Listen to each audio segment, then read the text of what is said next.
As a creative, there are times where you feel that you just don't have that creative spark anymore. Your work looks the same, and there is more that you could do with it, but just can't quite figure it out. For most creatives, we end up abandoning our work and projects because we're just not feeling it anymore. I strongly believe that it is our responsibility as creatives to work through the times when we are struggling with being creative. In this video, I will share with you 3 techniques that I have used in the past to find my creative spark. Our childhood is a very important part of our lives. It is in childhood that we get to be the truest versions of ourselves. As we grow, that version of ourselves is gradually eroded and taken from us by society's opinions and culture, and we tend to lose a huge part of ourselves in the process. So one of the ways that you can find your creative spark is by looking back into your childhood.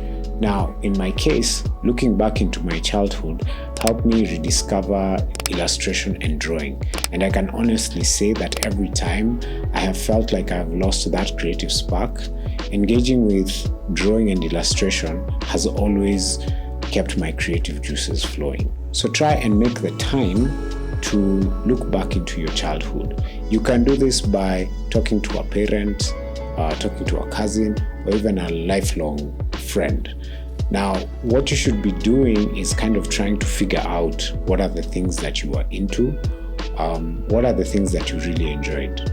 You might just find that looking back into some of those things may spark your creativity.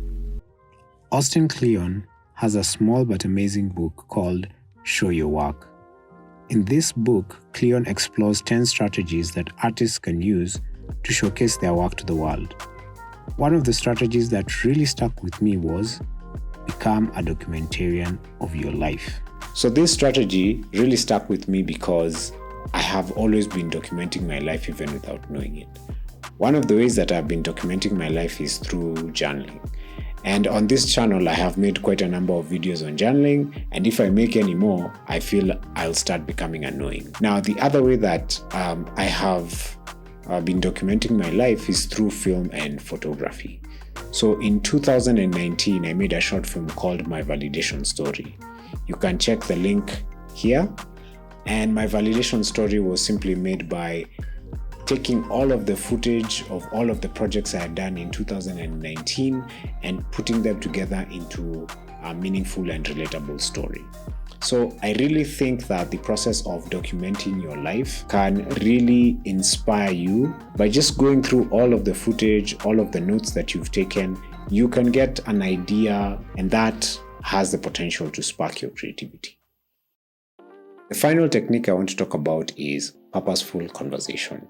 Now, I think it is important to find people who've taken the journey that you're on before you, someone like a mentor, or find people whom you are on a similar journey with. I think that spending time to just talk about the things that you're going through has the potential to spark creativity. Having conversations with people, provides you with insight, provides you with perspective. Insight and perspective are really things that can change the way you think about things and spark your creativity. Better yet, I think that talking to people and having those purposeful conversations has the potential to create collaboration. And with collaboration comes quite some benefits. For example, you will now have access to people with experience. You have access to some resources. You have access to gear and equipment that you probably would never have been able to source by yourself. And having all of these things come to you and interacting with them in one way or another has the potential to spark your creativity. And that is why I think that more creators should try having more purposeful and maybe vulnerable conversations. So those are the 3 techniques that I have used over the years to kind of find my creative spark. So number 1 is looking back into my childhood, which has recently just helped me. Documenting your life on a regular basis and having purposeful conversations. Now, I think there's something that says, there's a quote that says, a problem said is a problem half solved. So talking things out with people might actually get you further in a much shorter time. Now, before I end this video, I know there are some of you who are really struggling with creativity. Some of you are in a creative rut and you are experiencing what is called creative block. If this is the case for you, I want to ask you to watch this video here, where I talk about creative block, what it is, what it isn't, and some of the ways to get around it. So if you are in a similar situation, just click the link and watch the video. And so other than that, I do not have much more to add, and I'll only ask you to stay creative.